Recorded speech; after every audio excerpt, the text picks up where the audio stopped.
Morning दंत मंजन मसाला water boiled 2 banana set to run from our rent house ಎಲ್ಲ forest area cover ಮಾಡಿ ವಾಪಸ್ ಮನೆ ಹತ್ರ ಬರೋ ಅಷ್ಟೊತ್ತಿಗೆ 7 ಆಗಿತ್ತು. ಬೇಡ 777 ನೋಡೋಣ ಅಂತ ಮನೆ ಮುಂದೆ ಓಡಿ ಇಂಟರ್ನ್ಯಾಷನಲ್ ಪ್ಲೇಯರ್ಸ್ನ ಗ್ರೌಂಡಿಗೆ ಕರ್ಕೊಂಡು ಹೋದ್ವಿ. ಒಬ್ಬೊಬ್ಬರು ಒಂದೊಂದು ಹುಚ್ಚಾಟ ಶುರುವಾಯಿತು.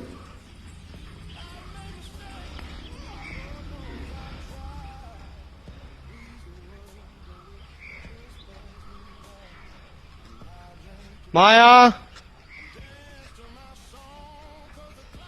ದನ ಸೈಜ್ ಆಗ್ಬಿಟ್ಟಿದ್ದಾಳೆ.